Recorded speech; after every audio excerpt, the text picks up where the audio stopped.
নাটক সিনেমায় আউটের অভিনয়ের দৃশ্য অনেক দেখেছেন, কিন্তু বাস্তবে দেখেননি হয়তো। বৃহস্পতিবার মিরপুর একাডেমি মাঠে সেই দৃশ্যের অবতারণা হয়।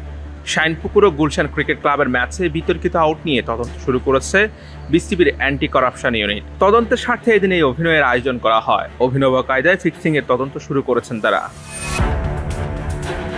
শাইনপুকুরের ক্রিকেটার মিনহাজুল আবেদিন সাব্বির ম্যাচে কিভাবে আউট হয়েছেন সেটা অভিনয় করে দেখাচ্ছেন, সেটা আবার ভিডিও করা হয়েছে। এই অভিনয় নাটক সিনেমার কোনো শুটিং নয়। বিতর্কিত আউটের তদন্তের জন্য ওই ব্যাটারকে দিয়ে আউটের অভিনয় করান তদন্ত কমিটি। দুপুরে মিরপুরে একাডেমি মাঠে আকসুর প্রধান মেজর অবসরপ্রাপ্ত মোহাম্মদ রায়ান আজাদ উপস্থিত থেকে অভিনব কায়দায় শুরু করেন মাঠ পর্যায়ে তদন্ত। শাইনপুকুরের দুই বিতর্কিত ক্রিকেটার রহিম ও সাব্বিরকে ডেকে আনা হয় মাঝ উইকেটে। সেখানে একটি ব্যতিক্রমী দৃশ্য দেখা যায়। এক প্রকার অভিনয়ের মাধ্যমে পুনঃমঞ্চায়ন করা হয় গতকালকের বিতর্কিত আউট দুটি। আকসু কর্মকর্তারা ব্যাটারদের একইভাবে অবস্থান নিতে বলেন, এরপর বল থ্রো করেন এবং বিশ্লেষণ করেন গতকালের পুরো ঘটনাটি। তদন্ত কর্মকর্তারা এই অনুশীলনের ভিডিও ধারণ করেন। প্রায় 30 মিনিট ধরে চলে এই ছায়া তদন্ত। শেরেবাংলা জাতীয় ক্রিকেট স্টেডিয়ামে বুধবার গুলশান ক্রিকেট ক্লাব ও শাইনপুকুরের ম্যাচের দুটি আউটের ঘটনা নিয়ে দেশের ক্রিকেটে হইচই পড়ে গেছে। সন্দেহের তীর ছুটছেন সাবেক বর্তমান অনেক ক্রিকেটার। নানা প্রশ্ন ও সন্দেহের জন্ম দেওয়া দুই আউট নিয়ে তদন্তের ঘোষণা দিয়েছে বিসিবি। 24 ঘন্টার ব্যবধানে শুরু হয়ে গেছে তদন্ত। এদিন দুই ক্রিকেটারকে প্রায় 2 ঘন্টা জেরা করে বিসিবির অ্যান্টি করাপশন ইউনিট।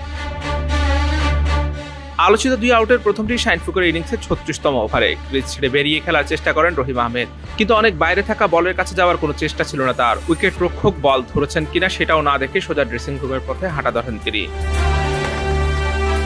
এর চেয়েও দৃষ্টিকটু ও সন্দেহজনক ঘটনার জন্ম হয় 10ম উইকেটে।